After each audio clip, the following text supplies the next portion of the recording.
Ya habíamos quedado en el tema de los bucles negativos, que actúan como elementos estabilizadores del sistema. Entonces vamos a ver un poquito cómo se resuelve el problema de los bucles. ¿Eh? ¿Se acuerdan que habíamos visto que acá existían distintos tipos de bucles? Por ejemplo, tenemos el bucle A. Voy a cambiar de color, así se ve mejor. Tenemos el bucle A, B, E, D, nuevamente A. Entonces, un bucle se define como positivo cuando el número de relaciones negativas es par. O sea, un bucle es positivo cuando el número de relaciones negativas es par. Es decir, para este bucle A y B, entre A y B hay una relación positiva, entre B y E hay una relación positiva, entre E y D hay una relación positiva, y entre D y A hay una relación positiva. Por lo tanto, este primer bucle es positivo. ¿Está bien? ¿Por qué es positivo?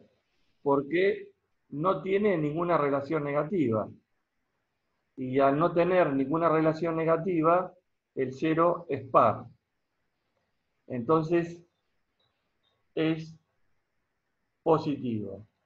Y es negativo cuando el número de relaciones eh, negativas es impar. Por ejemplo, vamos a ver este bucle. ¿Ustedes encuentran ahí un bucle negativo?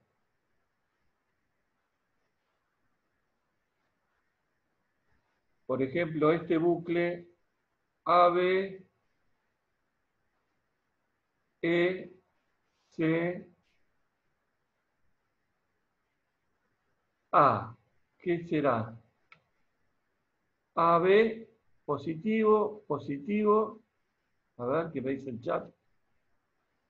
Es positivo, correcto. Porque tiene dos relaciones negativas. O sea, es par.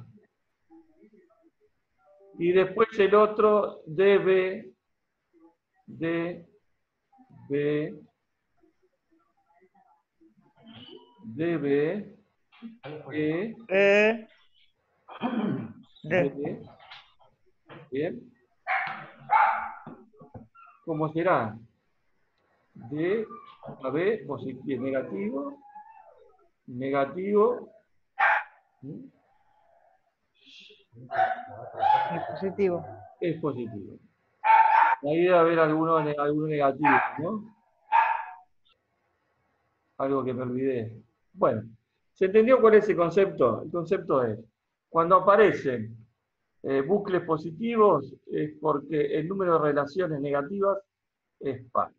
Y cuando aparecen bucles negativos es porque es impar. ¿Eh? Entonces, ¿para qué sirve esto? Porque esta es una característica muy importante de los sistemas. Si los sistemas están dominados por un bucle positivo, el sistema es explosivo. En cambio, si está dominado por bucles negativos, el sistema tiende a estabilizarse. Entonces, evidentemente, este tipo de comportamiento lo vamos a buscar en sistemas que tienen bucles dominantes positivos y y es absolutamente independiente de la situación de partida. Estos sistemas con bucles positivos son sistemas inestables y estos sistemas con bucles negativos son sistemas que tienden a la estabilización a través del tiempo. Entonces, el concepto de bucle es muy útil, ¿por qué? Porque nos permite, a partir de la estructura, analizar y llegar a una conclusión de su comportamiento desde el punto de vista temporal.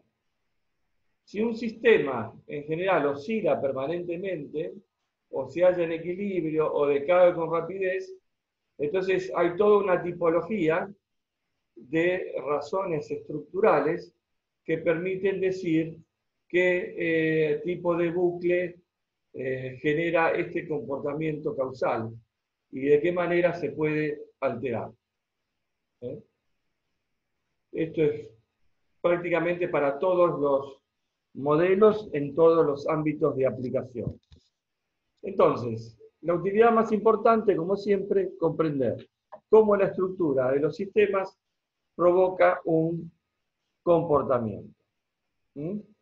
Por ejemplo, ustedes habrán visto que la curva de vida de un producto, cuando se lanza al mercado, primero está dominado por un bucle positivo porque el producto explota la demanda, y después la demanda se estabiliza, con lo cual, de esa manera, el sistema empieza a actuar un bucle negativo estabilizador. Porque si no la demanda crecería sin límite y eso no es parte de la realidad de la estructura de un producto que se lanza al mercado.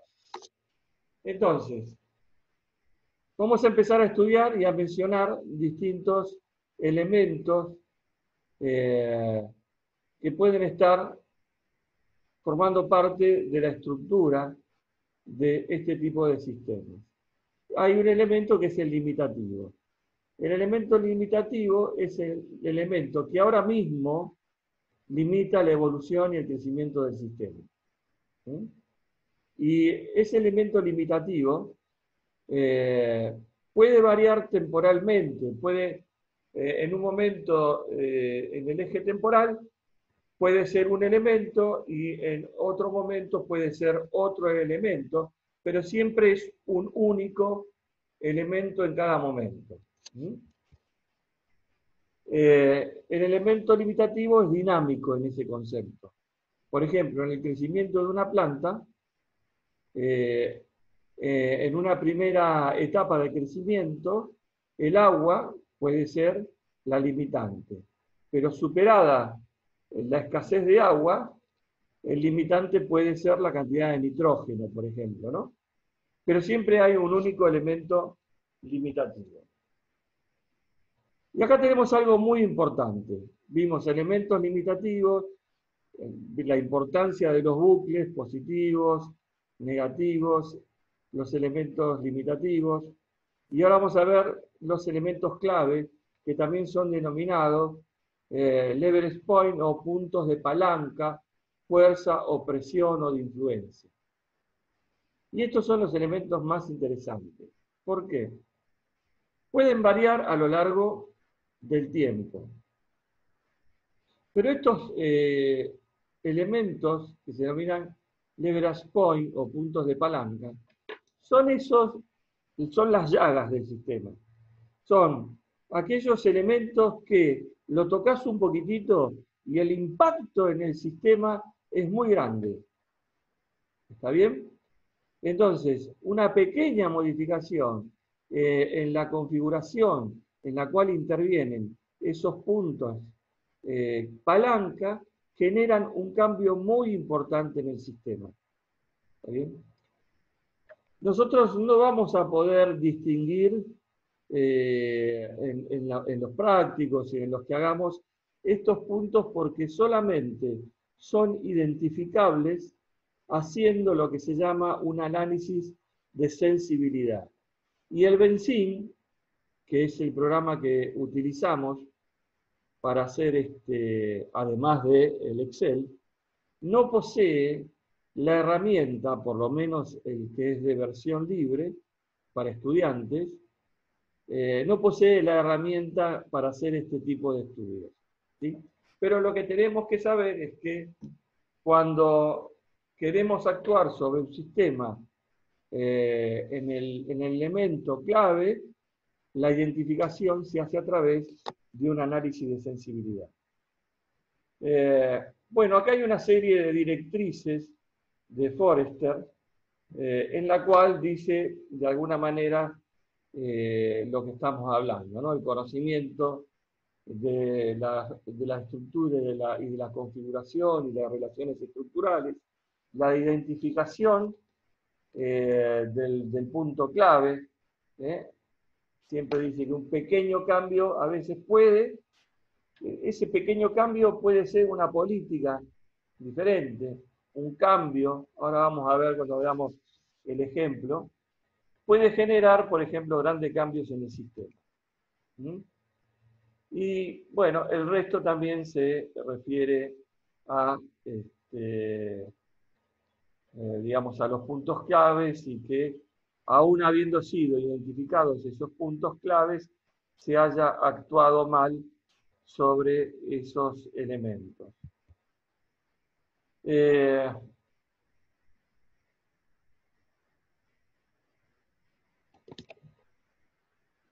Esta parte, consecuencias sistémicas, está referido en general a que nuestra visión mental del sistema nos orienta básicamente a una expectativa de comportamiento. Vamos a llamarlo así. Una expectativa de comportamiento.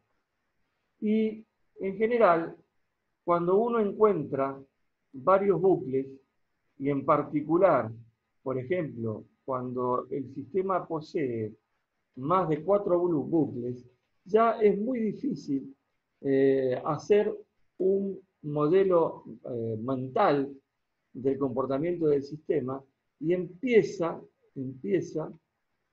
tenemos una incapacidad de percibir e interpretar ese comportamiento y empieza a aflorar el comportamiento antiintuitivo. ¿Sí? Entonces, esa expectativa intuitiva se ve frustrada por ese comportamiento antiintuitivo como consecuencia de la existencia de este tipo de bucles dentro del sistema.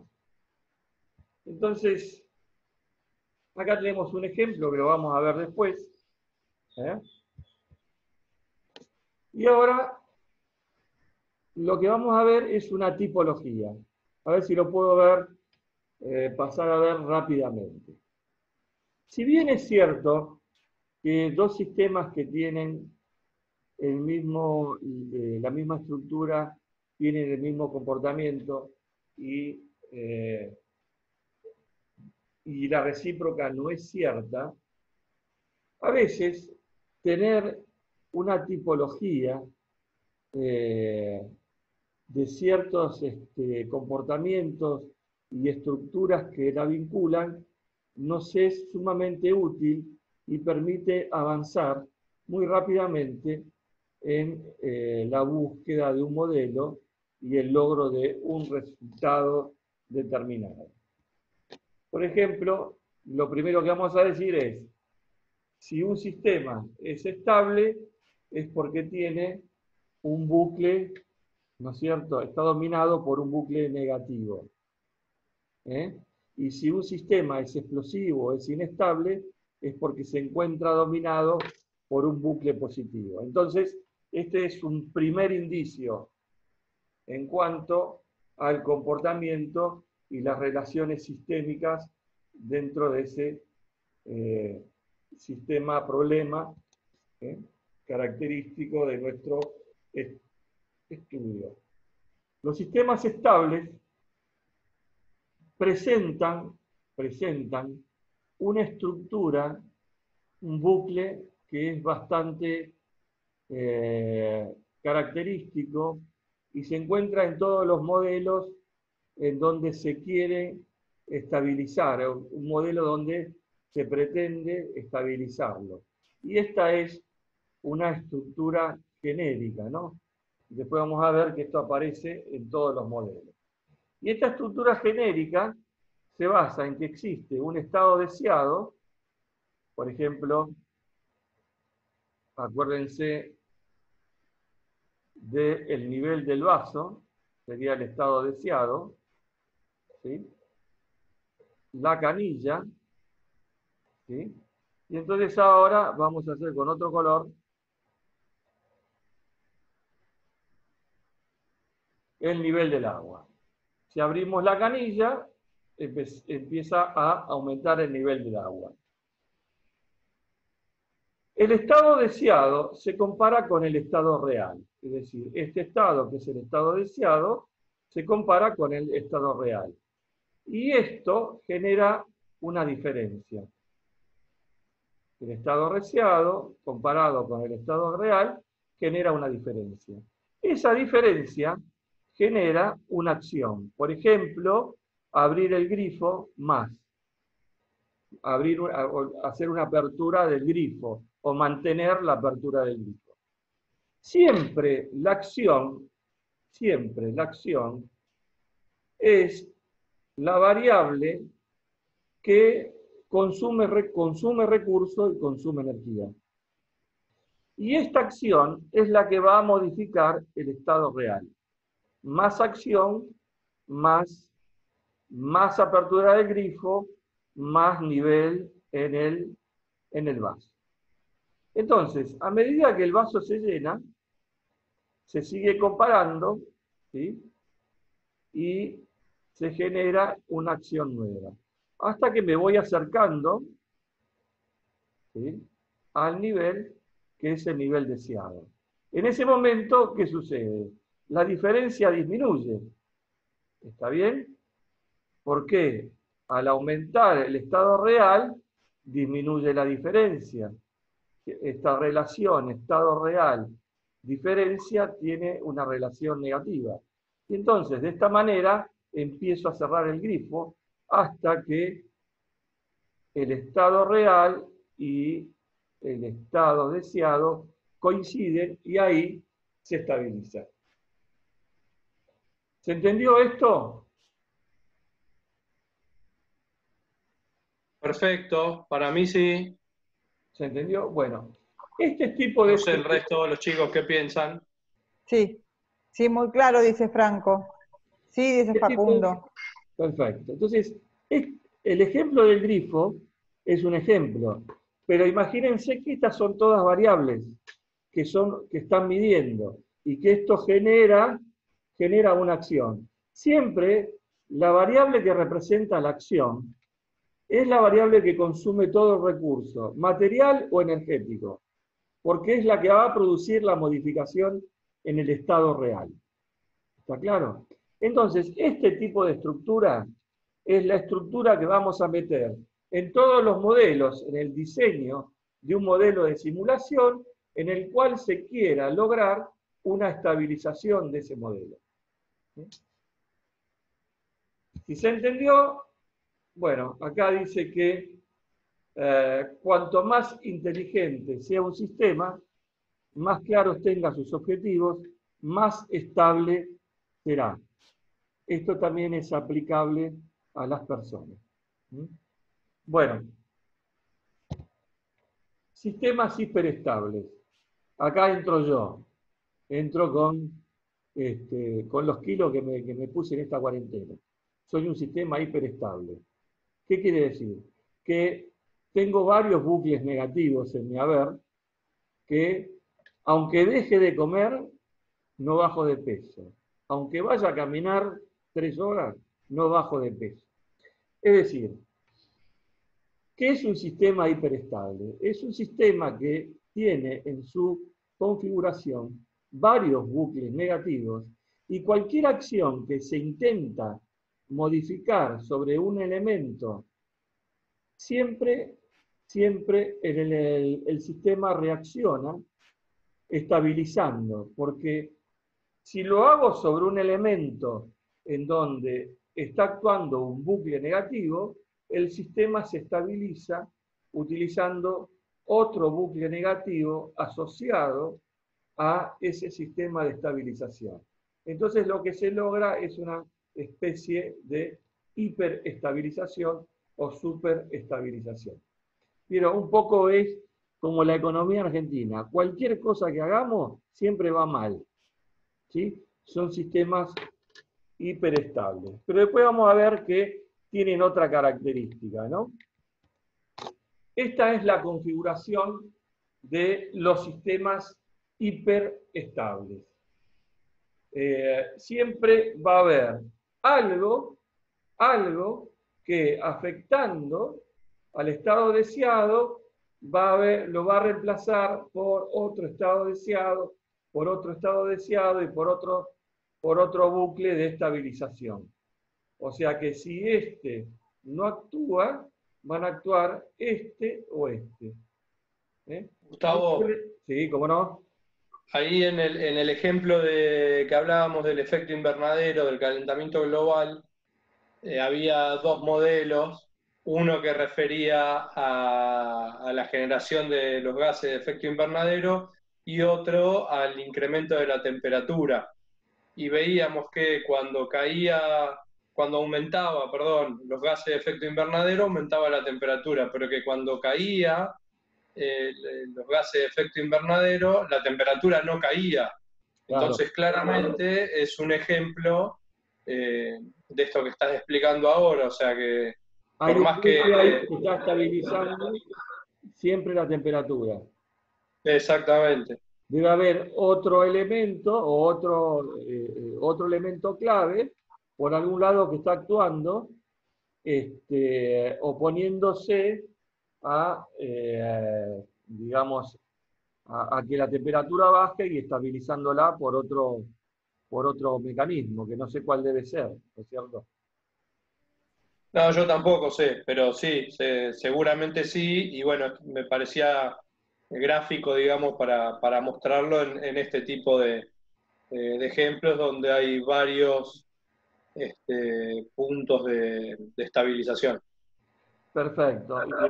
El ejemplo, y seguramente cada uno de ustedes tendrá algún ejemplo. Yo hice mis 5 kilos que me puse en la cuarentena porque, bueno, soy un sistema hiperestable, ¿no? Pero hay modelos dinámicos en donde se estudia, qué sé yo, eh, eh, por ejemplo, desde la economía hasta, por ejemplo, problemas, modelos de simulación del cáncer, ¿no? En donde, bueno, evidentemente uno se da cuenta de que haga lo que haga, siempre el resultado es el mismo, ¿no? ¿Cómo se soluciona este problema de que, a pesar de los continuos esfuerzos que uno hace por encontrar una solución, no la logra? Bueno, vamos a verlo más adelante. Sistemas oscilantes. Esto, cuando uno ve que el comportamiento es oscilante de este tipo, ¿sí? Cuando uno observa que en el eje temporal el sistema o una de las variables de nivel que de alguna manera uno pueda definir tiene este comportamiento, esto significa que hay más de 2 variables de nivel. Entonces, cuando hay más de 2 variables de nivel, que son variables que permiten acumular o desacumular, digamos, energía o materia, esto de alguna manera genera este tipo de comportamiento, un comportamiento oscilatorio.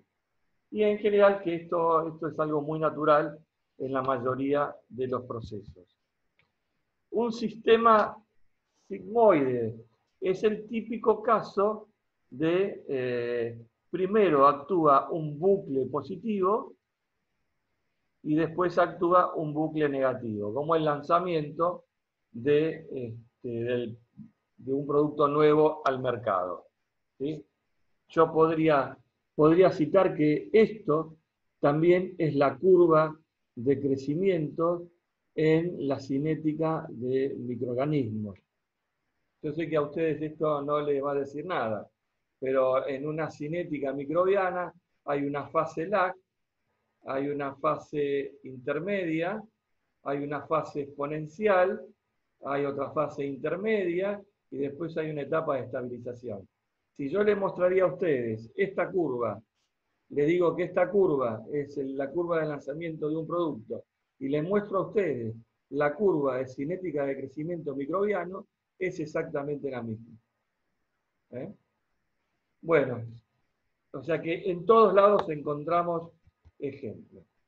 Las estructuras genéricas, bueno, es nuestro bucle negativo. Y esa estructura genérica es una estructura inteligente, que siempre va tratando de aproximar al estado deseado. Siempre va tratando de aproximar el estado real al estado deseado. En general se dice por eso que es parte de cómo puede ser manejado, y esta es la base, la unidad básica, la neurona básica, la inteligencia básica, ¿sí?, de estos tipos de sistemas. Nuevamente acá recuerdo que una estructura genérica inteligente es esta. La comparación del estado deseado con el estado real, la generación de una diferencia, la transmisión de la información de esa diferencia a un elemento que genere una acción, y una relación entre la acción y el estado real de forma positiva, y el estado real con la diferencia de forma negativa, de manera tal que esto tienda a la estabilización. Siempre recuerden el ejemplito del grifo. Hay otros modelos, hay otros sistemas que tienen resistencia al cambio. ¿Qué quiere decir? Encontramos una empresa, vamos a la empresa, cualquier cosa que hagamos, no encontramos una respuesta en el comportamiento. Es decir, el sistema siempre tiende a rechazar o anular los cambios que nosotros le metemos. Esos sistemas tienen en su estructura actual una especie de memoria de todos los cambios anteriores, y entonces tienden a rechazarlo, ¿no? Esta resistencia al cambio, el ejemplo más notable es la resistencia al cambio de nuestra propia conducta, de nuestro propio comportamiento, ¿no? Que justamente se hace más evidente a medida que pasan los años. Cuando uno es un sistema joven, la resistencia al cambio es menor, y cuando uno es viejo como yo, la resistencia al cambio es muchísimo, muchísimo mayor. Entonces, esto, aplicado a los sistemas, tiene exactamente la misma interpretación. Ahora, esa resistencia al cambio es normal, y se puede plantear dos alternativas para generar, digamos, la ruptura. Hay dos alternativas disruptivas que se pueden generar a este tipo de comportamiento. Estas son digamos, alternativas que necesitan identificarse respecto de los sistemas. Por ejemplo, se dice que si hay resistencia al cambio, el sistema puede ser un sistema quemado. ¿Qué significa que el sistema esté quemado? Significa que el sistema puede estar habituado a recibir tantos cambios y ha aprendido que en su inmensa mayoría todos los cambios que hicimos fueron negativos. Es decir, ya no creen más.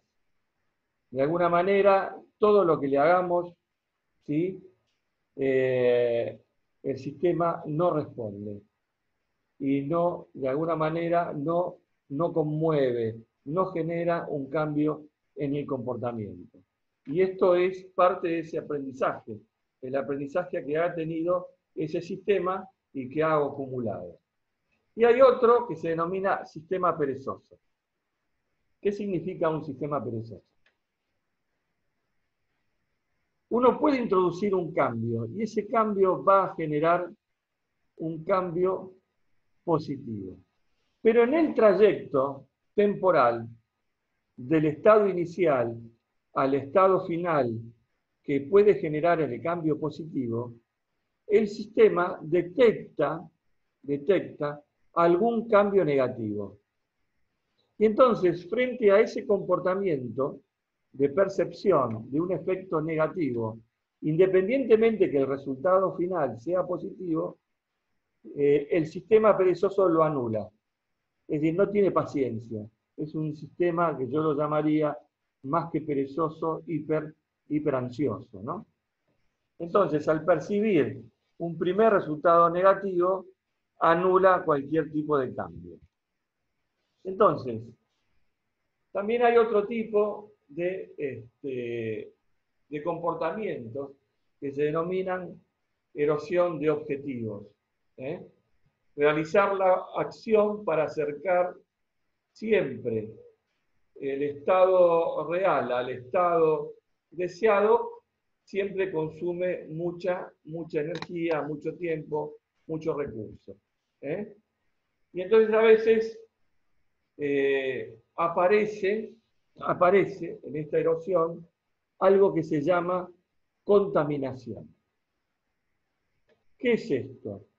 Es, de alguna manera, el sistema intenta evitar el consumo de energía, porque, a ver, cuando uno dice consumo de energía, está diciendo también esfuerzo, ¿sí? Trabajo, también es parte de lo que un sistema tiene, fundamentalmente en un sistema social o en un sistema económico. Entonces, ¿qué hace? Para evitar llegar y para evitar que este esfuerzo me afecte, se relaciona de otra manera, por otra vía, con el estado deseado. Entonces, esto es algo que, si yo logro relacionarme y puentear esto, y relacionarme directamente con el estado deseado, ahora vamos a ver los ejemplos que ustedes van a ver, ¿no? Que eran, yo logro que la acción no se ejecute. Entonces es como la ley del mínimo esfuerzo, ¿no es cierto? A ver, si yo para generar riqueza tengo que trabajar, entonces yo me puedo sentir tentado a falsamente, o para generar dinero en el Banco Central, lo puedo hacer generando trabajo, exportando, ¿está bien? Y eso es un gasto, es una acción, es esfuerzo. O puedo pedir un préstamo. Entonces, si pido guita prestada, voy a tener el nivel de reservas deseado, entonces me evito toda la acción. No sé si con este ejemplo ustedes pueden interpretar parte de la historia de la Argentina, pero bueno, está muy relacionada con este ejemplo. Entonces, hay dos formas de evitar la erosión por contaminación. Buscar lo que se llama un sistema héroe. Esto significa convencer al sistema que efectivamente importa la acción, importa el esfuerzo e importa ese gasto de energía, que ese gasto energético y ese consumo de recursos, ¿sí?, va a llevar finalmente a el objetivo, que es el estado deseado. Entonces, de esa manera, la contaminación se evita. Bueno, la bibliografía dice que nunca da resultado. O sea, la ley del mínimo esfuerzo supera a este sistema héroe y nunca nadie se convence. Excepto, yo diría que esto dice en el siglo XXI, ¿no? Quizás antes otra cultura lo hubiera interpretado de esta manera. Y otra manera de evitar la contaminación es conseguir lo que se llama un elemento externo. un elemento externo que sirva de referencia para anclar el estado deseado. Entonces, el Estado, el sistema real, el Estado real no tenga capacidad de modificar ese elemento externo que no tiene ninguna vinculación sistémica con el sistema que estamos estudiando. Es decir, este factor externo, ¿está bien? Actúa de ancla para el estado deseado y no permite que este puente, digamos, evite la acción. ¿Está bien? No permite que este puente permita la acción. ¿Qué quiere decir? A ver, voy a darles un ejemplo. Este ancla, que es físico habitualmente, puede ser lo que sucedió durante el gobierno anterior con el Fondo Monetario Internacional. Entonces, el Fondo Monetario Internacional le prestó ITA, ¿sí? Y le dijo, soy un ancla. ¿Por qué? Porque vos tenés que tener un nivel de reservas, tenés que tener un superávit fiscal, no tenés que emitir monedas, ¿está bien? Y entonces, esto es lo que sirve de ancla, es lo que sirve de referencia. Porque nosotros somos incapaces de generar la acción para evitar esta ancla y para evitar que esto nos perjudique contaminando, erosionando, perdón, el objetivo. ¿Sí? ¿Vamos bien hasta acá? ¿Se entiende? Sí, sí. Sí. ¿Alguno quiere agregar algún ejemplo de lo que estoy diciendo, que se les ocurra, de experiencia propia? A mí en este Muchas veces. momento no se me Dale, viene a la Bela. cabeza. No, te dejo. No, que muchas veces el factor externo me pasa que uno lo asocia mucho a organizaciones sociales, ¿no? O a empresas. Entonces el factor externo siempre es o puede llegar a ser o el cliente o alguna institución que fije reglamentaciones y que te mantenga siempre atado, digamos, a que no puedas hacer determinadas acciones porque te condice y te mantiene el estado deseado en determinadas reglamentaciones y límites a poder cruzar o no. Correcto. Estaba pensando en eso, pero por ahí más prácticas propias de ejemplos, no tanto. Perfecto, perfecto. Fíjense que acá estamos tratando de modelos que originalmente tratan de interpretar relaciones sistémicas en sistemas económicos, sociales, biológicos, a pesar de que su campo se extiende. Franco de Sanso pregunta, ¿el factor externo evitaría la unión de estado real con estado deseado? Sí, la evitaría. ¿Por qué la evitaría? Porque es la única manera de poner que esta variable acción, ¿sí?, realmente produzca una modificación del estado real. Entonces, de esa manera, esto ya no estaría, de hecho, fíjate que acá no hay ninguna interacción ni positiva ni negativa, ¿no? Bueno, entonces, a ver qué más hay. Bueno, otra cosa se llama adicción. Esto es muy interesante porque es la visión sistémica de la adicción. ¿Qué quiere decir esto? Que cuando cuando el estado deseado se llega a través de un elemento físico, ¿sí?, que no tiene voluntad propia, evidentemente, y que provoca que el estado real se aproxime al estado deseado sin modificar o sin provocar ningún tipo de acción innecesaria, esto se llama adicción. ¿Qué quiere decir? Por ejemplo, Y hay un elemento externo que me anula esa diferencia, entonces esto se llama adicción. Estas dos barritas entre la acción y el estado real es lo que se llama delay. Hay un retardo.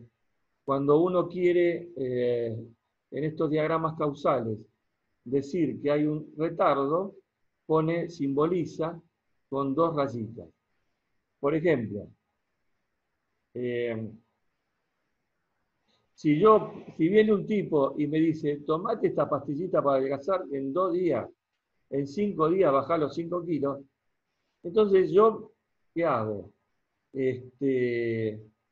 Bueno, me ahorro todo lo que es caminar, me ahorro todo lo que es la dieta, que no me causa ninguna felicidad. ¿Está claro?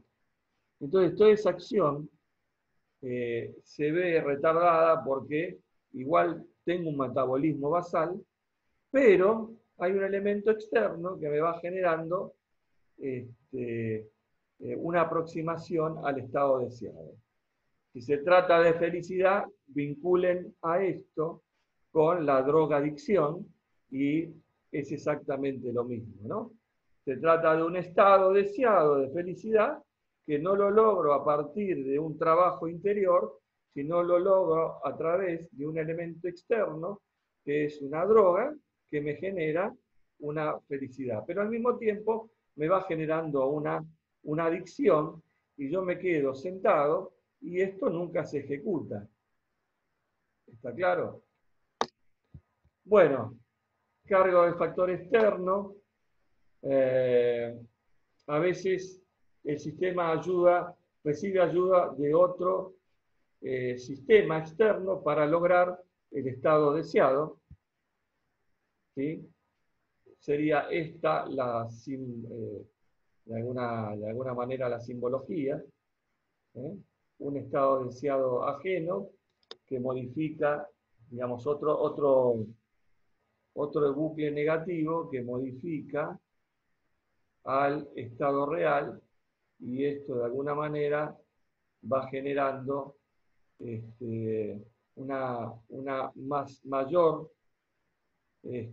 acción y mayor rapidez en llegar al estado deseado. Bueno, efectos a corto y largo plazo. Esto es fundamental. Ustedes escucharon hace poquito que dijeron que para el desarrollo de una vacuna se necesitan 10 años. Porque bueno, nosotros podemos ver y analizar en un modelo el efecto positivo. Pero realmente la sustentabilidad o el efecto real lo vamos a ver a través del tiempo. Y vamos a ver si ese comportamiento tiene efectos secundarios que modifican el estado real, y estos efectos secundarios son absolutamente indeseables. Bueno, yo necesitaba explicar este tipo de cosas para entrar ahora a la segunda etapa de la presentación, que es, si se me permite,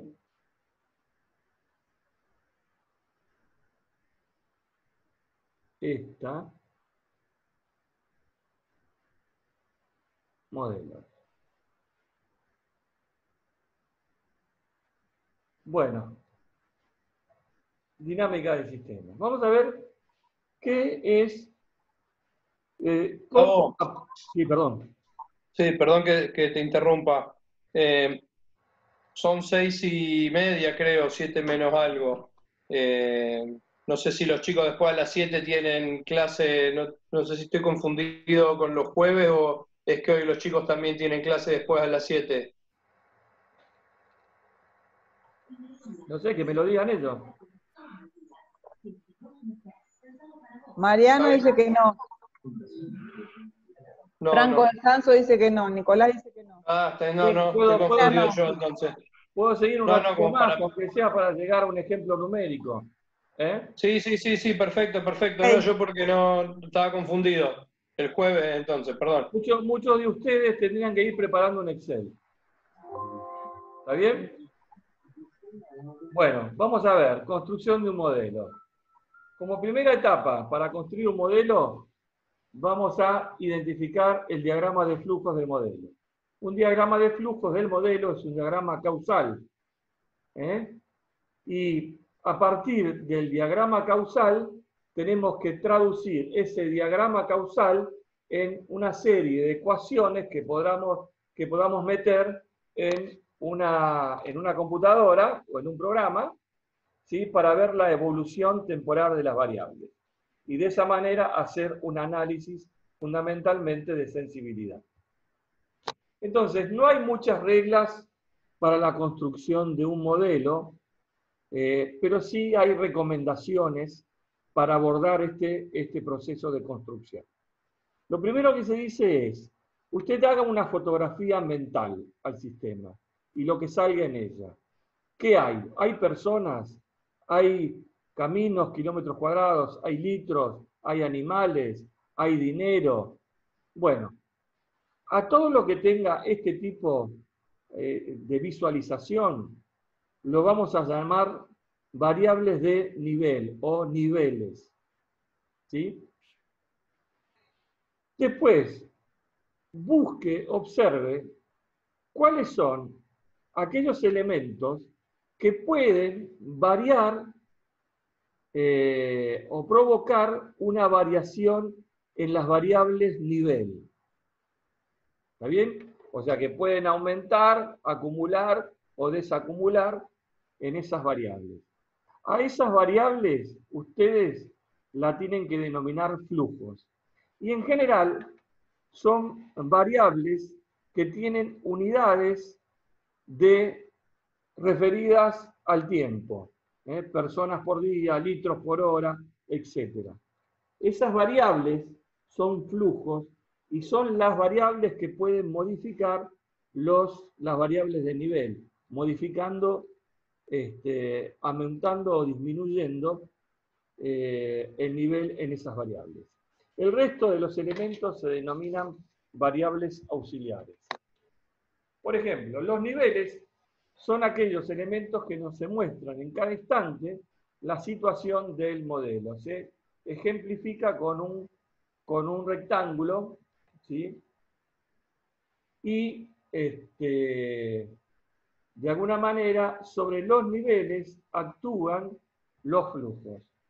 Los ejemplos para esto, ¿sí? Pueden ser, como dije anteriormente, personas, kilómetros cuadrados, pueden ser litros, pueden ser metros cúbicos, pueden ser pesos, pueden ser stock, pueden ser árboles, no sé, lo que ustedes quieran. Después aparecen los flujos. La representación es la que vemos acá. Hay un flujo de entrada, pero también puede haber un flujo de salida. ¿Está bien? Este flujo se representa por este tipo de flecha y con esta simbología tipo válvula. Lo más importante es que estos flujos recogen la acción de otro tipo de variables que se denominan variables auxiliares y que están muchas veces vinculadas a la toma de decisiones en el sistema. ¿Está bien? O sea, estas variables que actúan sobre los flujos son variables que de alguna manera en su conjunto se llaman variables auxiliares y son el resultado de aquello que el sistema reconoce como un proceso de toma de decisión. En general, estos flujos, siempre, los flujos, y en todos lados pasa así, tienen unidades respecto del tiempo, porque estos flujos son, en esencia, ecuaciones diferenciales. Son ecuaciones diferenciales respecto del tiempo. Son derivadas respecto del tiempo. Después aparece lo que es la variable auxiliar. Esta variable auxiliar generalmente actúa sobre el flujo, ¿sí? Y condiciona el comportamiento de este flujo. Por ejemplo, puede ser una variable auxiliar, puede ser una densidad, puede ser una tasa de nacimiento, una tasa de contagio, una tasa de mortalidad, la esperanza de vida, el rendimiento de un plazo fijo, qué sé yo, lo que ustedes quieran. Pero se entiende la diferencia entre cada uno de estos elementos.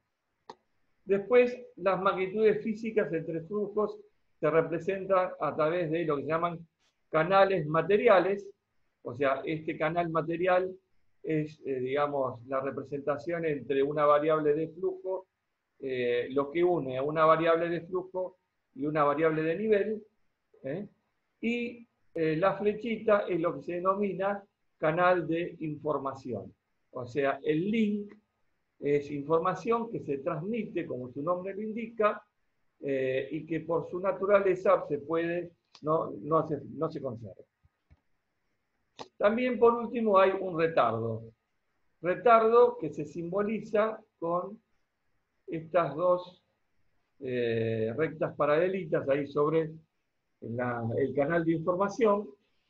Muchas veces en los sistemas sociales y económicos hay un retraso, y esto tiene una gran importancia en el comportamiento del sistema. Este retraso, que nosotros sufrimos mucho, desde el punto de vista político y económico, porque muchas veces, a veces tenemos que tocar fondo, ¿sí?, para cambiar algo desde el punto de vista de nuestro sistema económico, y las correcciones, cuando uno toca fondo, son indeseables. Entonces, puede ser que el sistema lo tolere o que se genere este tipo de retraso.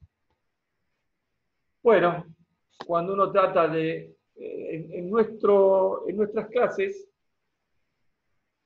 todo lo que hagamos, y esto es válido para toda la asignatura, ¿está bien? Y hemos dicho esto infinidad de veces. Todo lo que hagamos se puede hacer en el Excel. ¿Está bien? Todo lo que hagamos en cualquier aspecto, y cualquiera sea el modelo, con suficiente conocimiento del Excel, uno puede hacerlo en el Excel. Todo tiene base calculable, todo tiene una herramienta matemática que puede ser utilizada y que el Excel la tiene. Lo que pasa es que hay otros software, ¿sí?, que utilizan lenguajes particulares y que utilizan entornos mucho más amigables y que permiten la construcción de este tipo de sistemas en un entorno gráfico, y que lo hace, obviamente, repito, mucho más amigable. Muchos programas son el Dynamo, el iSync, el PowerSync, el Stella y el BenSync, que es el que nosotros en general utilizamos. Es decir, ya sea Excel o BenSync, es el que nosotros utilizamos. Ahora, si ustedes se sienten intrigados o con esa inquietud de hacer algún tipo de programación, y en esto el que más interiorizado está en este aspecto es Esteban, en algún tipo de lenguaje particular que ustedes quieran y quieran programar, nosotros no tenemos ningún tipo de problema en eso. ¿No es así, Esteban? Exactamente, es así, no hay ningún problema. Para resolver hagan, lo que decíamos antes, seguramente necesitaremos ver siempre que los pasos de simulación sean todos los necesarios, digamos, ¿no? La ventaja de BenSim, en este caso de Arena, es que la herramienta en sí ya está probada. Entonces, no hay dudas de que funciona bien. Si ustedes programan, además de mostrar el desenvolvimiento del modelo y de la simulación que hicieron, es necesario mostrar la fortaleza del sistema y que el sistema funciona bien. Esto no solo para nuestra asignatura, sino en general, digamos, ¿no? Así que, pero sí, tranquilamente se puede programar y si creo que a su juego lo llamamos, así que métanle. Bueno, o sea que le vamos a dar esas libertades, pero algún tipo de contrapunto con Excel o con Benzin debería tener para mostrar que tenemos los mismos resultados. Bueno, este es un aspecto de una pantalla de Benzin con distintas variables de nivel, y lo que ven acá es el mercado de cerdos de España. O sea, esta es la simulación del mercado de cerdos de España, que contempla los criaderos, los nacimientos, la existencia de embutidos en los frigoríficos, la influencia de los precios relativos, etc. Bueno, son modelos muy complejos. En general, estos pueden ser distintos tipos de tesis, ¿no? Bueno, vamos a pasar ahora a la próxima presentación, que es un ejemplo concreto y que vamos a verlo como dinámica poblacional. ¿Mm?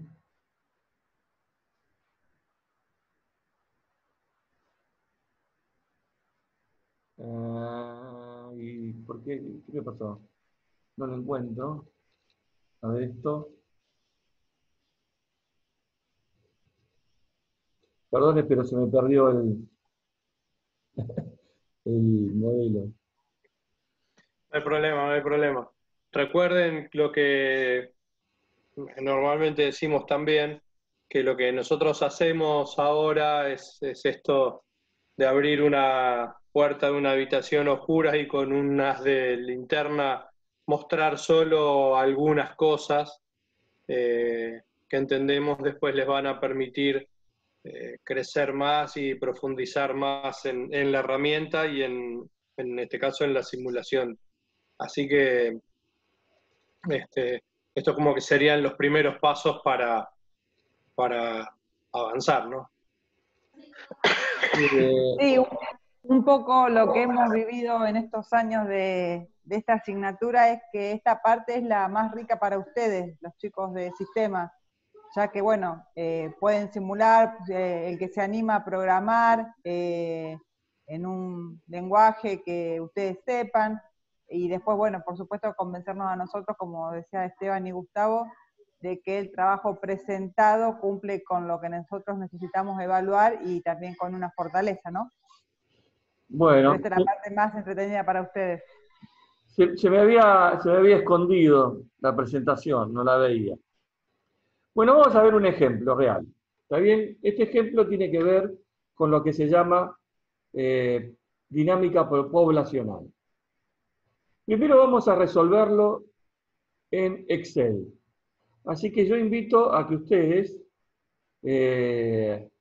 si pueden, abran el Excel y vayan siguiendo los pasos. ¿Está bien? El ejemplo es, una población se halla formada inicialmente por 1000 individuos.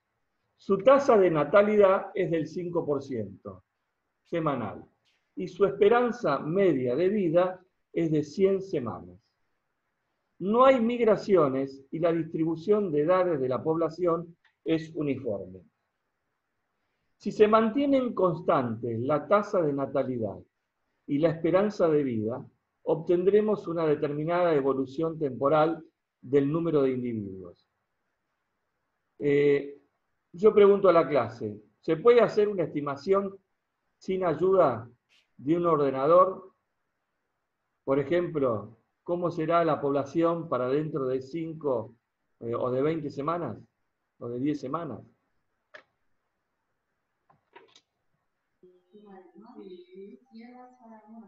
Si alguno quiere contestar, repito, 1000 individuos que forman una población cuya tasa de natalidad es del 5%, su esperanza media de vida es de 100 semanas, ¿sí? ¿Cómo evoluciona en función de estos datos la población? Bueno, veamos cómo podemos construir un diagrama causal a partir de reconocer cuáles son los elementos que intervienen en este sistema de dinámica poblacional. Entonces, los elementos son la población, la tasa de natalidad, los nacimientos, la esperanza de vida y las muertes, las defunciones. ¿Está bien? Entonces, vamos a ver cómo son las relaciones sistémicas que existen entre ellos. Por ejemplo, a más población, ¿sí? A mayor población, ¿cómo serán los nacimientos? A más población, más nacimientos. Es decir, que la relación es positiva. A más nacimientos, más población. Es decir, la relación es positiva. A más población, más defunciones. Es decir, que la relación es positiva. A más defunciones, menos población. Es decir, que la relación es negativa. Si lo llevamos a un diagrama causal, sería algo de este tipo. Digamos, acá tenemos la población, ¿sí? Y ustedes se dan cuenta de que ¿cuál es la población? Es una variable de qué tipo para este modelo. Uy, ¿qué hice?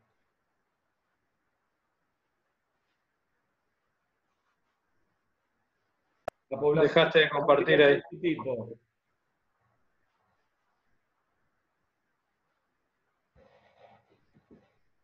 El número de individuos. ¿Será una variable de qué tipo? Una variable empieza con ni y termina con bel. Es una variable de nivel. Entonces, la relación entre nacimientos, ¿sí? Y población es positiva. Entre población y nacimientos es positiva. ¿Qué modifica el flujo de nacimientos? La tasa de natalidad. ¿Qué modifica el flujo de... ¿qué disminuye la población? Las defunciones, ¿sí? Para lo cual, a mayor población, mayor defunciones, y a mayor defunciones, menor población. ¿Y qué modifica las defunciones? La esperanza de vida. Entonces ahora lo que vamos a hacer es hacer esto mismo, ¿sí? En un Excel.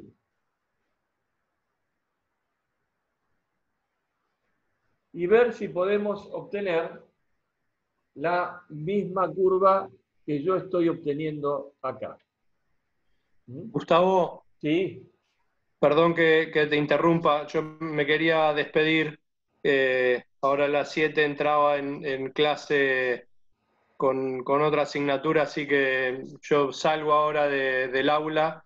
Nos vemos el lunes y cualquier cosa, nos hablamos el lunes y cualquier cosa, manden mail con consultas o dudas o preguntas y quedan ahí. Así que hasta luego. Bueno, Chao, Esteban. gracias. Suerte. Chao, chao, chao, chao. Muy bien. Pueden construir ustedes un cuadro de este tipo, ir construyendo un cuadro de este tipo. Es decir, una columna que diga semana, arrastran hasta, por ejemplo, la semana 100. ¿Sí? Pueden poner arriba tasa de natalidad y poner 0,05. Esto es dato del problema. ¿Se acuerdan que la población tenía una tasa de natalidad del 5%?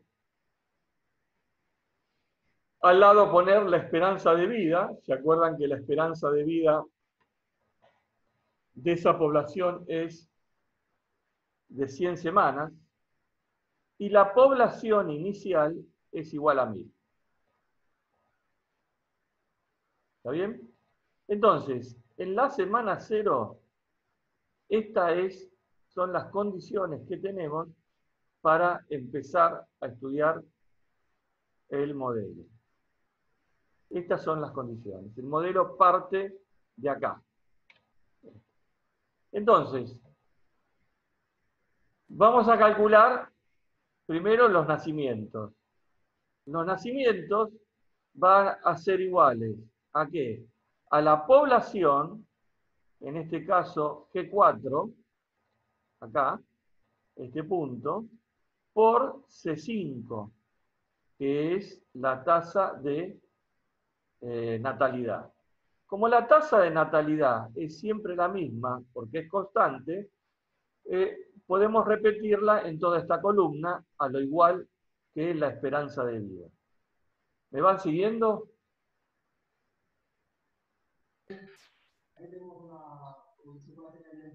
¿Van bien, chicos? ¿Me van siguiendo si están construyéndolo? Entonces, nacimientos es directamente, que va en esta columna, la primera cantidad de nacimientos en la primera semana va a ser el producto de la población anterior, ¿sí?, por la tasa de natalidad. ¿Está bien? Las muertes va a ser el producto de la población dividido la esperanza de vida, que como ustedes se darán cuenta, la esperanza de vida es la inversa de la tasa de mortalidad.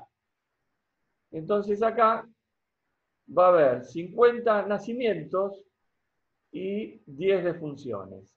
Entonces el balance poblacional va a ser igual a la población que había en la semana anterior, más los nacimientos, menos las defunciones.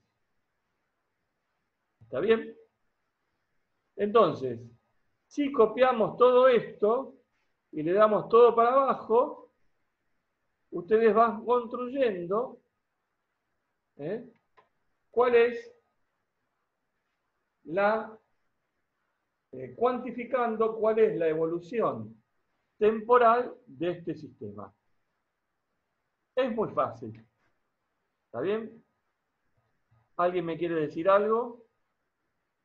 Sí, Gustavo, preguntan las defunciones cómo eran. Las defunciones. Las defunciones es la población de la semana anterior, ¿sí?, dividido la esperanza de vida.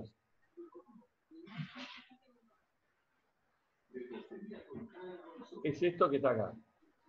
La población anterior dividido la esperanza de vida. Como acá, la tasa de natalidad, ¿sí?, y la esperanza de vida son constantes, entonces esta columna tiene el mismo valor. Pero podemos introducir perturbación.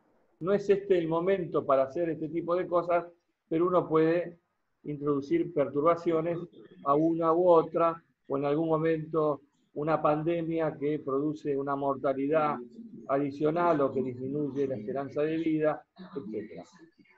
Vamos a hacer el modelo más simple. Entonces, Gustavo, ¿está bien pensar que la tasa de mortalidad, para pensar las defunciones, ¿está bien que pensar que la tasa de mortalidad es un 1%? Claro, exactamente. ¿Sí? ¿Se ve? Sí, la inversa, ¿no? Claro. Fíjate que nacen muchos más de lo que... De los que mueren. Entonces, este concepto lo vamos arrastrando. Ahora, realmente, los modelos de simulación de dinámicas de sistemas tienen algo muy interesante. Yo les presento esta tabla y ustedes no me dicen nada, ni ven nada, no ven la tendencia. En general, lo más importante para un modelo de simulación de dinámica de sistema son los gráficos. Es ver cómo, desde el punto de vista temporal, el el sistema reacciona. Y ahí a uno ve realmente cuál es la tendencia. Entonces, lo que uno puede hacer ahora, una vez que generaron esta matriz de datos, es marcar, por ejemplo, esta columna, semanas, hasta 100,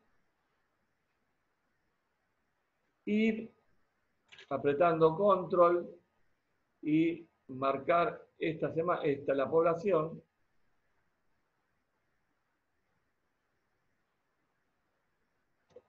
Y de ahí ir a donde dice insertar, ir a gráficos recomendados. Y cuando uno ve en gráficos recomendados, puede aceptar este tipo de gráfico que le permite ver cómo es la evolución desde el punto de vista temporal, ¿no? Yo no voy a aceptar porque el gráfico ya está hecho, ustedes pueden aceptarlo y ver si lo que ustedes hicieron coincide con lo que hicimos, con lo que está hecho en la pantalla. Es muy fácil verlo, en la semana 100, estamos por un poquito ahí, casi 50.000 de número de individuos en esa población. ¿Está bien? ¿Alguno llegó a este resultado?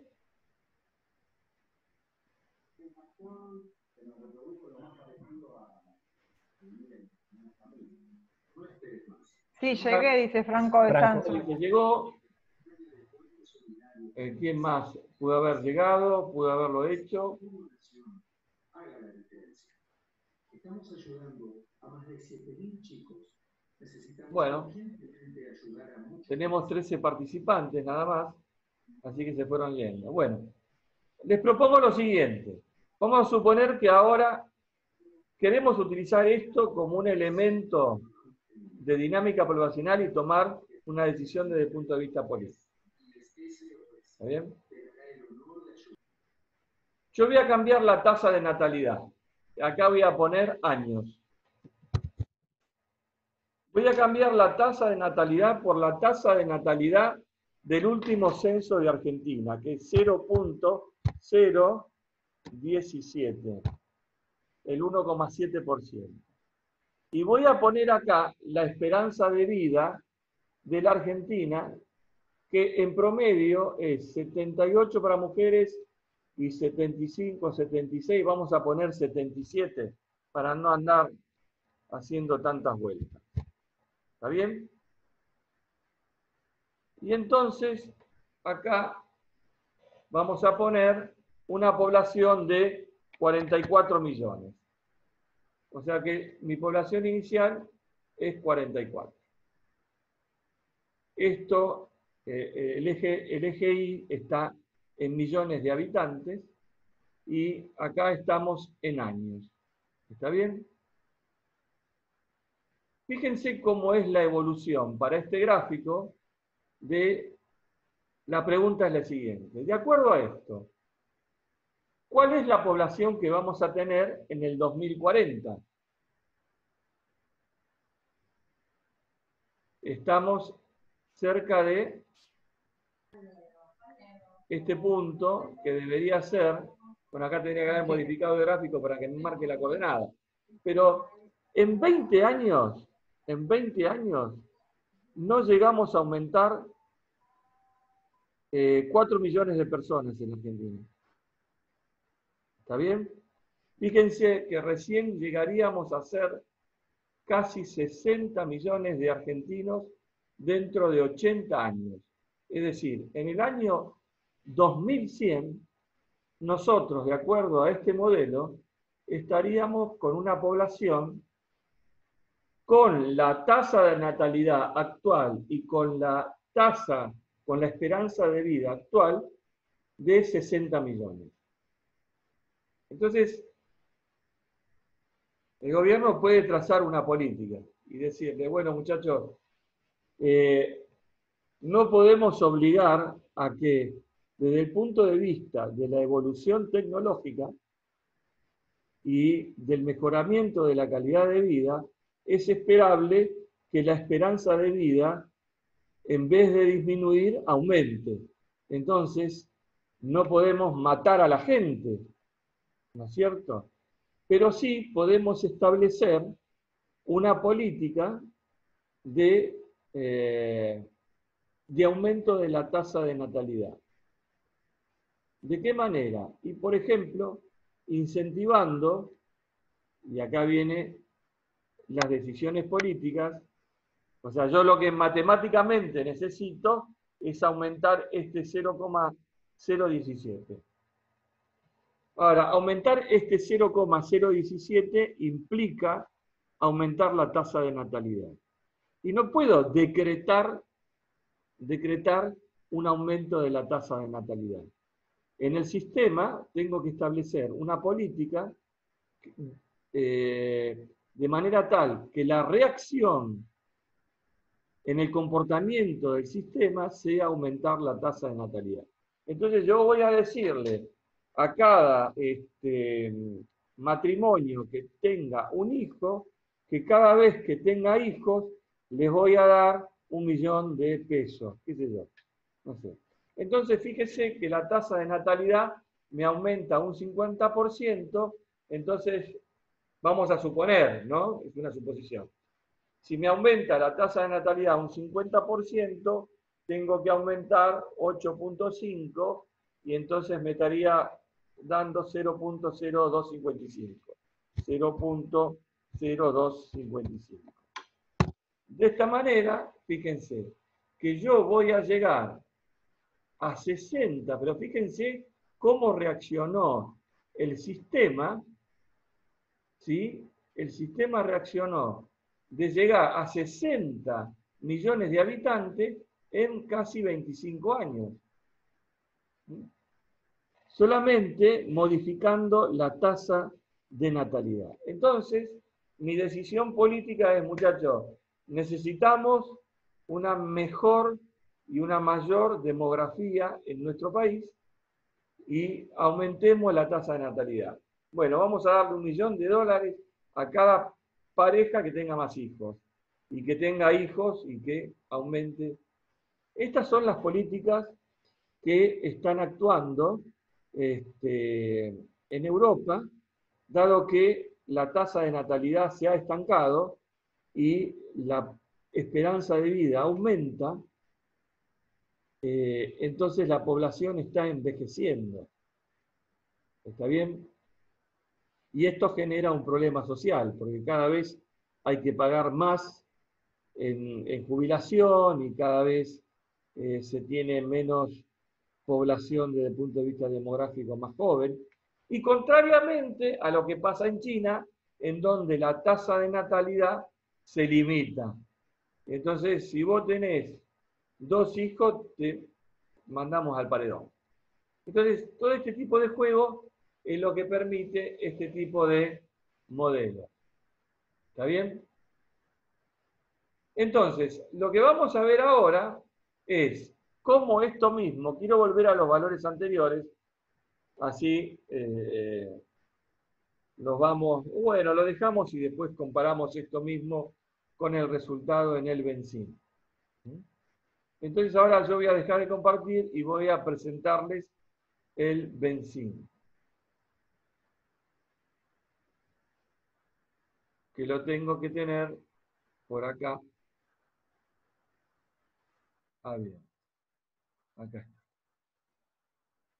Y voy a borrar todo porque así empiezo yo de cero. A ver si me lo admite. ¿Está bien?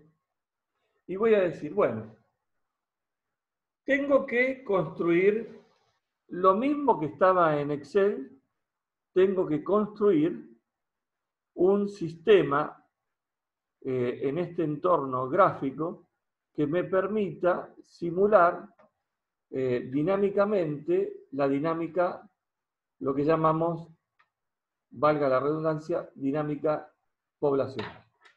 Lo primero que voy a hacer es definir la variable nivel. Para esto, como ya hemos definido, lo que puede aumentar o disminuir, ¿qué es? Es la población. Entonces, vamos y picamos en donde dice level, que dice nivel. La pregunta es, ¿ustedes tienen el Benzin en sus pantallas? ¿Pueden trabajar en el Benzin o me van siguiendo la clase? ¿Pueden responderme a esa pregunta?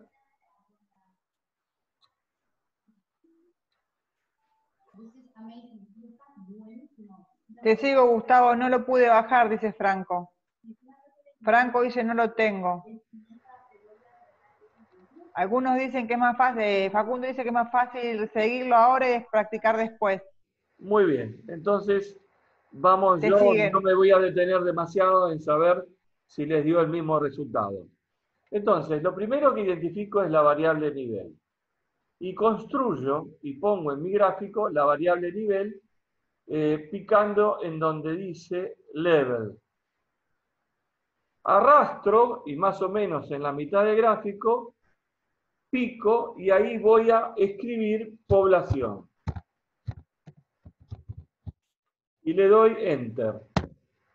Entonces ahí ya construí la variable nivel. La manito me permite trasladarlo, ponerlo de un lugar a otro, ¿sí?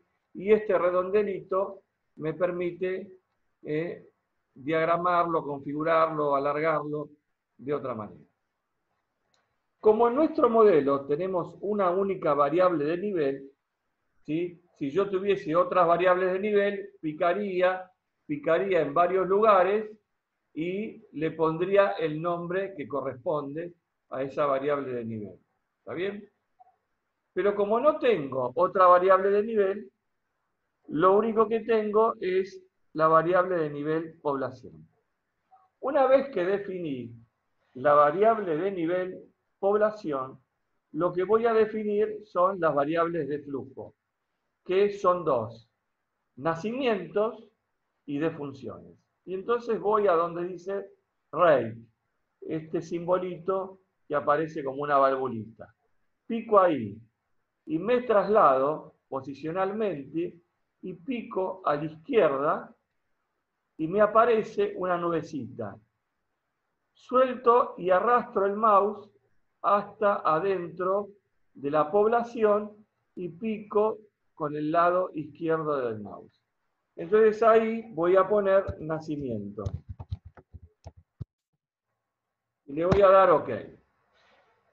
Entonces acá puse la primera variable de flujo que me condiciona la variación de nivel en la variable población. ¿Y la otra cuál es? Es de funciones. O sea, sigo, pico, donde estoy adentro, y arrastro hacia afuera, y acá voy a poner de funciones.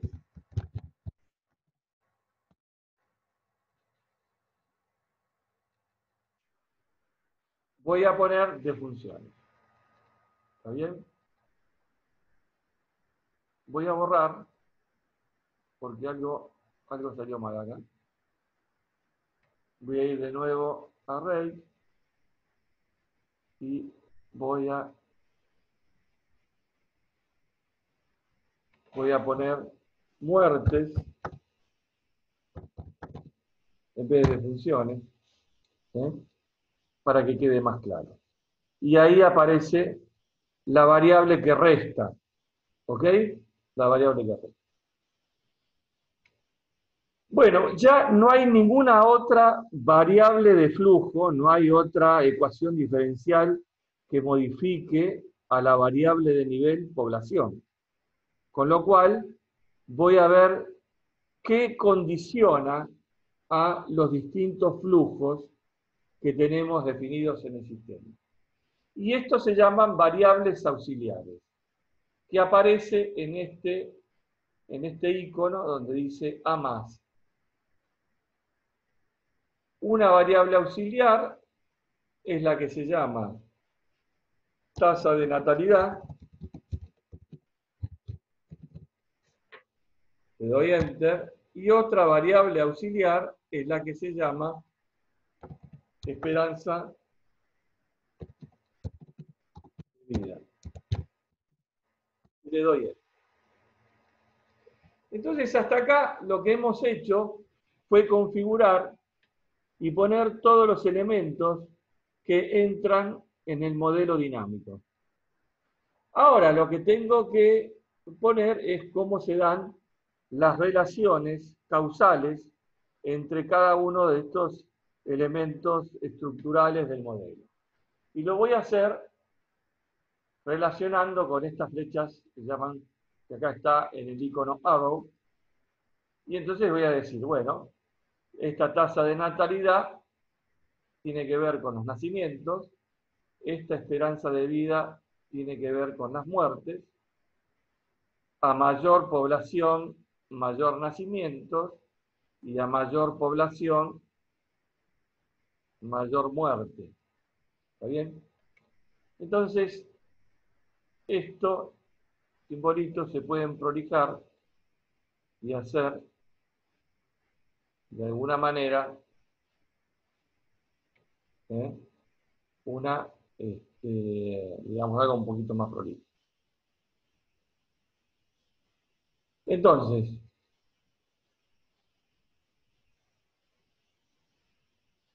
nosotros acá ya hemos construido estos diagramas causales. Ahora tenemos que indicarle cómo son las ecuaciones que van a gobernar cada una de estas relaciones. Entonces, para eso vamos a donde dice f de x. Y todo se pone negro. Vamos a comenzar por picando en población. Y aparece todo un cuadro, ¿sí?, en donde ya ustedes observan que la ecuación, donde dice ecuación, dice nacimientos menos muertes. Porque ya el modelo interpreta que la variable de flujo de entrada es nacimiento, la variable de salida sale como muertes, y entonces lo único que tenemos que poner es la población inicial, 44, que para nosotros es millones. ¿Está bien? Le damos OK y esto desaparece. Nacimientos, bueno, acá vamos a tener que poner que es acá población por la tasa de natalidad. Lo hacemos directamente con el keypad que aparece acá, ¿sí? Y lo mejor cada vez que escribimos algún tipo de número es hacerlo con este keypad. Y le damos OK. La tasa de natalidad la habíamos puesto como 0.017, ¿sí?, 5 para la población argentina. Y le damos OK. Las muertes, ¿sí?, aparece como la población dividido la esperanza de vida. Entonces vamos cargando en esta información de las variables, después aparecen una cantidad de elementos que vamos a ir viendo, ¿sí?, y le damos OK. Y acá nos faltaría solamente esperanza de vida. Y acá vamos a cargar 77 como esperanza de vida, que era la población para la Argentina. Entonces acá el modelo está cargado en su configuración, en sus elementos estructurales, en la configuración y relaciones estructurales, y las ecuaciones diferenciales y las constantes que gobiernan la dinámica de este modelo. Entonces ahora lo que tenemos que es ir a donde dice model y pedimos que chequeemos el modelo. Y nos dice que el modelo está OK. Entonces ahora lo que hacemos es ir a donde dice simular. Y el modelo simular le damos, qué sé yo, le decimos que se llama población argentina y le damos OK. Y lo dejamos que sobrescriba. Y entonces ahora, como está simulado, ya picamos acá y, por ejemplo, si picamos en población y le pedimos que lo grafique, acá vamos a ver un gráfico que es absolutamente similar al gráfico anterior. ¿Eh? Espero, creo que más o menos debe ser eso. O si no, debe haber algo que hicimos mal en algún lugar. Entonces, no, sí, está bastante similar. es similar, yo no lo estoy viendo, pero bueno. Entonces, ¿cuál es la idea? La idea es que uno puede hacer esto en el Benzin, lo puede hacer en el Excel. El gráfico que teníamos antes, esto lo voy a sacar, era aumentar la tasa de natalidad. ¿Se acuerdan que el gráfico que teníamos era de 0,255 porque le íbamos a dar $1 millón a cada familia que tenía que pudiera aumentar un hijo más de los hijos que tenía? Entonces vamos acá, picamos donde dice tasa de natalidad y aumentamos un 50% la tasa de natalidad. Y entonces era 255. Le damos OK y ahora el modelo nos va a decir que tiene que sobreescribir, le decimos que todo que sí, chequeamos el modelo, nos dice que sí, y entonces simulamos, le decimos que sí, y ahora ya picamos en población y vemos si la política de incentivar el nacimiento, nuevos nacimientos, dando dinero para que aumente la tasa de natalidad, tuvo resultados. Entonces, ahí vemos que rápidamente, ¿sí?, llegamos a una población mucho más, y esto es, Verónica, lo tenés vos, esto es similar a lo que tenemos en el Excel, ¿verdad? Exactamente. Sí. ¿Sí? Todos lo están viendo, ¿verdad? Entonces, bueno, digamos, estas son las cosas para las cuales, por ejemplo, con este pequeño ejemplo, uno puede hacer, digamos, en un entorno mucho más, más amigable, digamos, ver el comportamiento del sistema. Si uno pone población y pica en donde dice diagrama causal, lo que ve acá es el gráfico de todos los elementos que rodean a el sistema. Es decir, puede ver la población, puede ver cómo son las muertes y puede ver cómo son los nacimientos, ¿no? Y entonces de esta manera puede tener múltiples gráficos. O puede ir a un entorno, a Control Panel, a este icono que está acá, y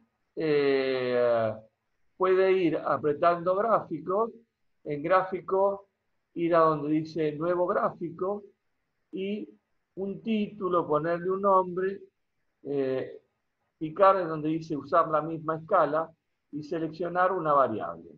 Entonces poner, por ejemplo,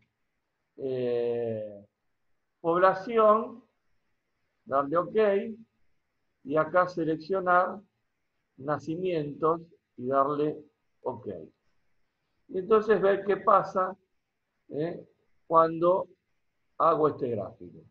Fíjense que me da la población y los nacimientos, ¿no? Cómo van ocurriendo. Es decir, puedo vincular, ¿qué quiero decir con esto? Que puedo vincular distintas variables o puedo tomar distintos ejes y puedo tomar distintas relaciones. Por ejemplo, cómo son los nacimientos la población respecto de los nacimientos, eliminando este eje temporal y hacer distintas combinaciones con todo lo que crea posible o de interés. ¿Cierto? Por último, quiero mostrarles algo. Voy a dejar de compartir esta pantalla y voy a compartir otra pantalla, que es esta. Esto lo hice en el Benzin, pero lo copié en el Excel. Estos son gráficos obtenidos en el Benzin, pero los copié en el Excel para que se pudiera ver. ¿Qué es esto? Bueno, esto es un modelo que se llama CIR. El modelo del CIR es el modelo de pandemia. El modelo del CIR es el modelo de susceptible, infectado y recuperado. Es el modelo más simple. ¿Está bien? Es lo que pasa, lo que estamos viendo ahora, y son los modelos que se están utilizando en el COVID-19 o en cualquier tipo de pandemia o en cualquier tipo de modelo tipo presa-depredador, que son derivaciones de este modelo. Fíjense, Argentina vive en una cuarentena permanente. Hasta ahora estamos en una cuarentena. En donde acá vemos el total de la población que va disminuyendo como consecuencia de ¿qué? De las muertes. Acá vemos la cantidad de infectados. Fíjense que el pico de la cantidad de infectados se produce en la semana 10. Los susceptibles que van creciendo, la población de susceptibles va creciendo en función de los, digamos, los que se van infectando. Y acá tenemos perdón, estos son los recuperados, discúlpenme, había algo que no me cerraba. Los recuperados se van aumentando en función de aquellos que se infectan con una tasa de recuperación. Y acá tenemos las muertes. Perdón, ¿las muertes están por algún lugar? No, acá están los susceptibles, que van disminuyendo. Entonces tenemos los susceptibles, los infectados y los recuperados. Evidentemente... Gustavo, una pregunta. Los susceptibles serían los que podrían contagiarse. Sí, los susceptibles es una población que está sujeta a contagio.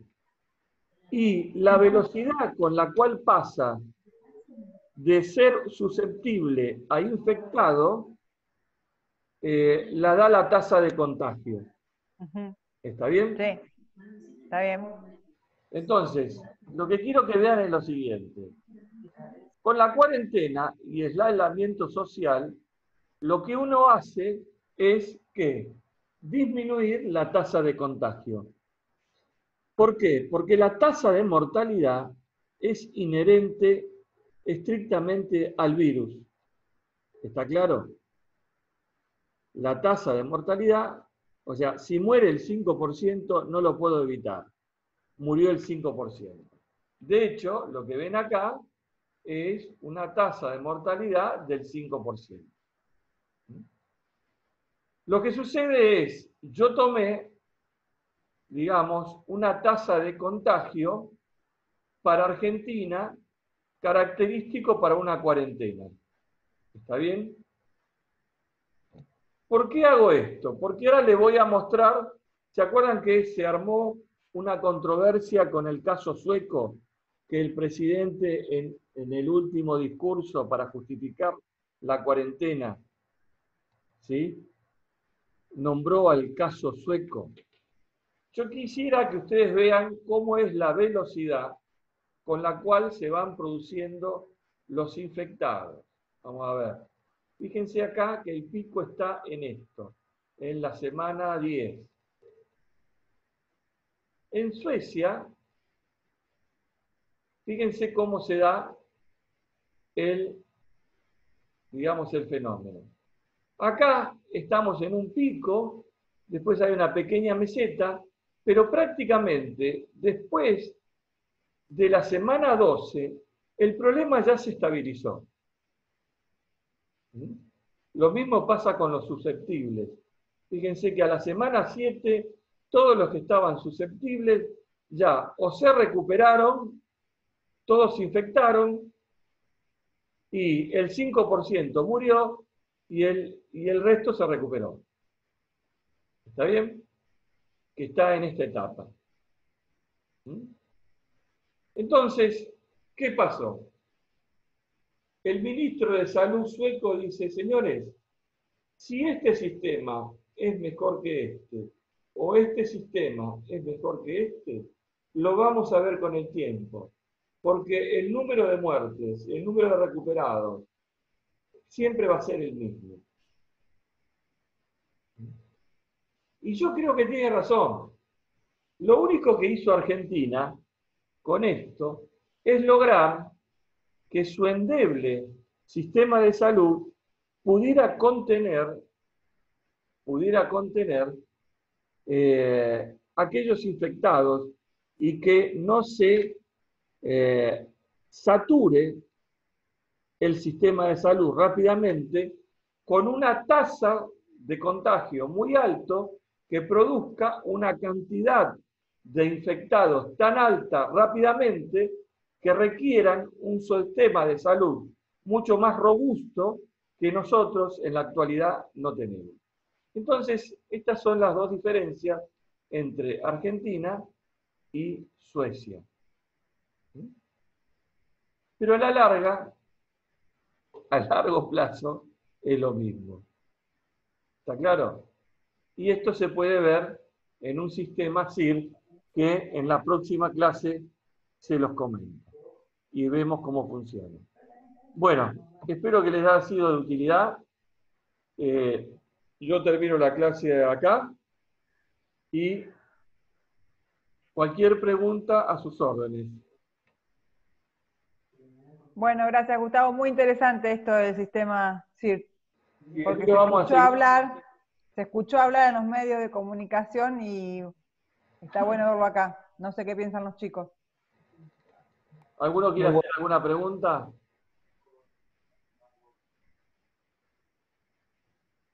Por lo visto no. Sí, como estos sistemas, como estos modelos dinámicos de pandemia están en la actualidad en la boca de todos, quería al finalizar la clase mostrarle, por lo menos con un conocimiento mínimo, cómo eran los casos de Argentina y cómo eran los casos de Suecia. No sé si están ustedes bueno, me dicen. Facundo dijo que estaba muy bueno. Todo claro, muy buena la explicación. Bueno, esto vamos a seguir trabajando con otros modelos, así que vamos a entrar el lunes que viene en la clase y en modelos un poquitito más complejos. Así que, bueno, les agradezco infinitamente que me hayan... es muy difícil dar una clase virtual, hablar a una computadora, ya se lo debe haber dado, pero bueno.